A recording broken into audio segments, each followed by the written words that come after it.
In this episode of Success with Bob Mwiti Show, I'm going to teach you what you need to do when you're starting this whole journey of wanting to come and study here in the US, all right? Okay, in this episode of Success with Bob Mwiti Show, I'm going to teach you what you need to do when you are starting off this journey of coming to study here in the US, okay? I've said this, that I get a lot of people asking me, hey Bob, I want to study in the US, but where do I start? Okay, this question, I get it a lot of times, okay? And that's what I want to discuss today. That's what I want to teach you today, for you to understand where you need to start. Okay, all right. Now, previously, in my other episode of Success with Bob Mwiti Show, I discussed about you deciding which program you want to come and study here in the US. Okay, all right, and how you'll be able now to use that to get a student visa. We talked about the ties of what you did for your undergraduate and what you are coming to do for your master's. Okay, it has to be something that is related. And if it's not, you need to do something about it to show that you are actually a serious student who want to come and study here in the US. Okay, all right, so we talked about that. Now, today, the other thing that you really need to think about if you want to come and study here in the US, when you're in that initial stage, is your funding. Okay, the cost of studying here in the US. Okay, you have to know. You can't just wake up today and then decide to come and study here in the US and you don't have anything in terms of savings or in terms of the money that is needed for you to come and study here in the US. Okay, all right. Studying in the US is very, very expensive. It's not cheap. Okay, all right. In fact, actually, I always say that sometimes it can be up to 10 times as much as what you pay to study for the same program in your country, if you come from a third world country like me, in your country, okay, from a private school, private university. Okay, education here is very, very expensive. And it's expensive, of course, because education here is world class. It's good. Okay, it's good. That's why they charge top dollar for the education for you to come and study here in the US as an international student. All right, so how much are you going to be paying for your studies here in the US? You need to start thinking about that. And how are you going to pay that amount of money? I mean, how are you going to pay for the cost to come and study here in the US? Okay, you see, I see a lot of people out there, especially those students who are not serious, those who just want to come and learn here in the US, use a student visa as a means of getting into the US and then come here and then they won't go to school. I see there's so many of them out there, but I don't like addressing those ones. Okay, I don't like addressing those ones because even at the embassy, those ones are the ones that struggle. If your intention is to use a student visa to come here in the US and then stay here, okay, you're gonna find it very, very hard even to get a visa. Okay, because you are not prepared enough. Okay, all right. And these visa guys, they are able to detect students who are actually not coming to study. Okay, they've been trained. They'll ask you pertinent questions about your master's studies here in the US. Why are you coming to study for that program? How is that program related to what you've been doing? All that stuff. Now, if you are not a serious student and you are just, applying to a school to get admission and then try to seek a visa, you won't be able to explain all those things. Okay, these visa officers, they might even ask you, like, what are some of the, units you're going to be studying? Let's say, for example, in your first semester. Okay, I remember being asked this question when I was going for, looking for a visa to study undergraduate, those years back. Okay, and because I was not prepared, I couldn't answer. Okay, the visa officer asked me, what are some of the units or some of the subjects that you're gonna study in the US in your first semester for your program? I had no idea. Okay, all right. So that kind of question you should be knowing. If you're a serious student, you are coming, let's say for example, you are coming for your master's in any MBA or business analytics, data science and stuff like that. When you're doing your research, trying to find which schools that you're going to be studying, you should now start looking at, because the schools website usually has a lot of information about the program that you are coming to study. You're gonna get a lot of that information on the website. You look at it. What are some of the subjects? Okay, and then you look or check your qualifications for your undergraduate. And then you ask yourself, can you do this course or not? And if not, then maybe you think of how you'll be able to do some prerequisites. Okay, so that's what you do. You research. Okay, you do more, get to learn more about the program that you're coming to study, some of the subjects that you're coming to study, especially maybe in the first year or first semester. Okay, but anyways, let's get back to the cost. Where are you gonna get the funding?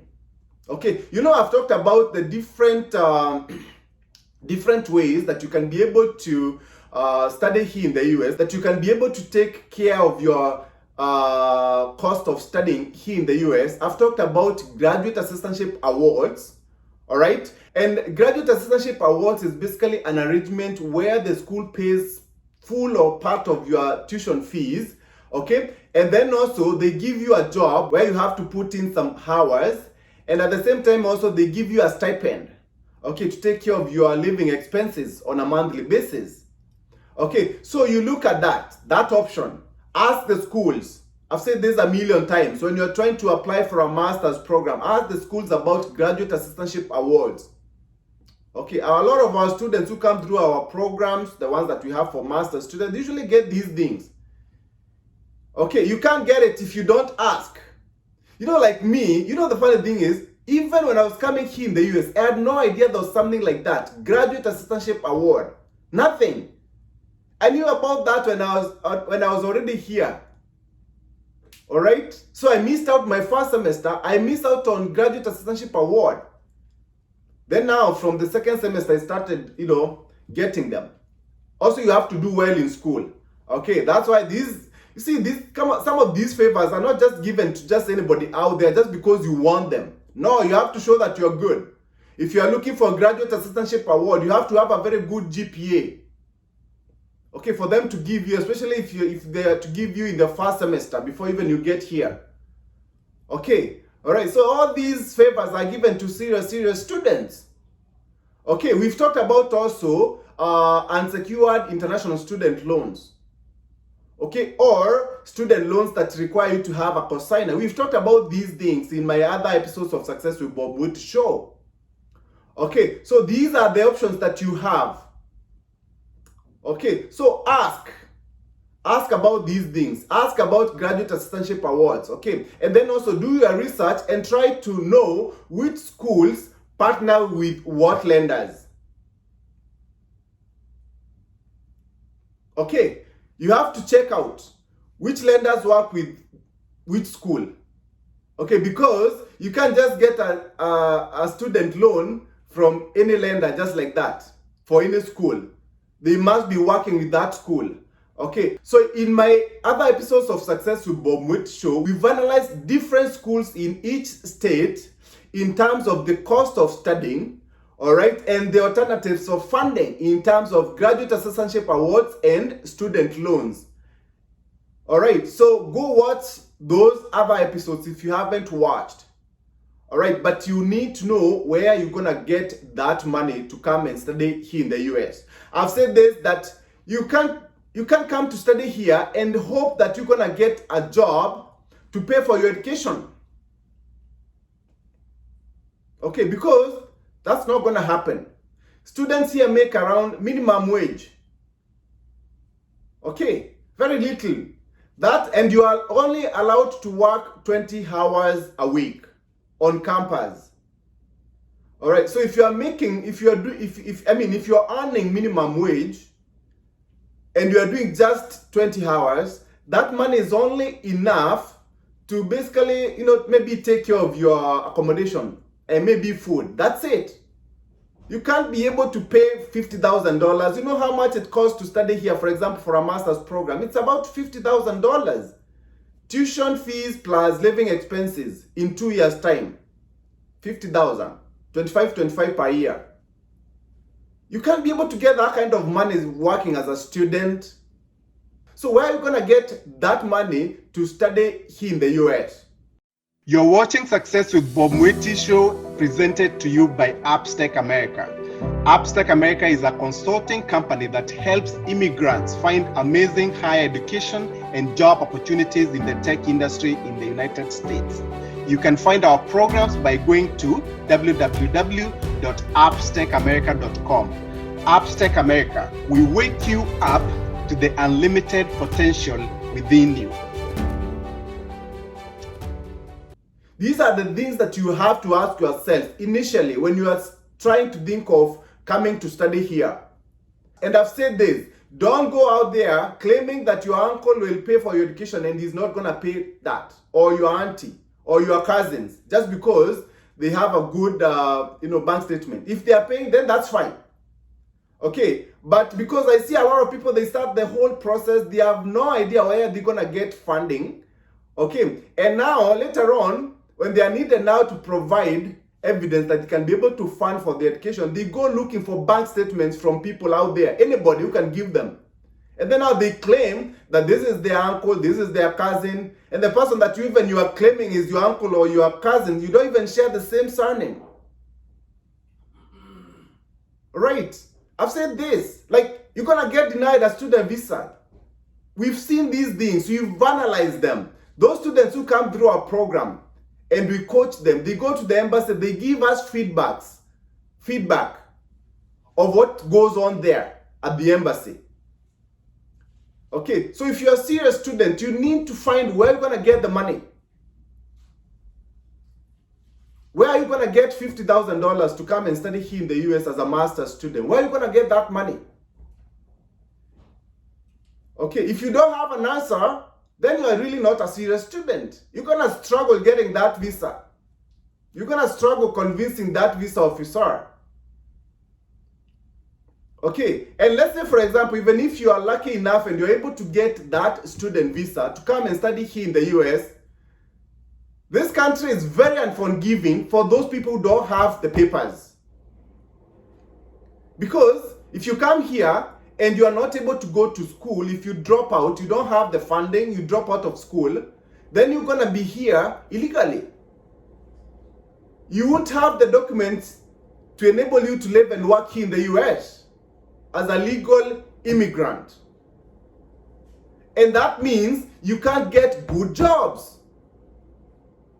All right, so you end up getting all these odd jobs that pays you, minimum wage on the lower side. I mean, you don't want that to happen for you if you are a serious student. Okay, you don't want that to happen for you. Because no matter what you have done for your undergraduate, I see this a lot. See this mistake with a lot of our people. We have so many people from my community who don't have the right immigration documents. Okay, about 30%, they don't have the right immigration documents. And majority of these people, they came as international students. Okay, no one told them what they needed to do. They just come here blindly. Okay, and then they land here, and then you realize, wow, this is not what I was expecting. Okay, you don't want that to happen for you. When it's too late. Start thinking about these things now before you start that process. That's a very long process, by the way, to come and study here. You're going to be talking about that whole process. The whole process of coming to study here in the US as a very serious student. In fact, actually, going to take you on average about 1 year. From the point you start thinking about coming to study here in the US to the time now when you board the plane. About a whole year. All right, so be prepared on these things. All right, look like a serious, real student. Okay, if you are like that, you won't have a problem even getting that visa. You won't have a problem convincing the visa officer because you've done your part. You are actually coming to study. All right, okay, so anyways, that's pretty much it for today. But next time, we'll continue on this discussion. All right, I'll see you next time. Goodbye. You've been watching Success with Bob Mwiti Show, brought to you by Upstake America. Come back next time to hear more steps and missteps that I took on the path to becoming a successful immigrant in USA. Be sure to subscribe to my YouTube channel and also follow me on Facebook, Instagram, Twitter, and LinkedIn.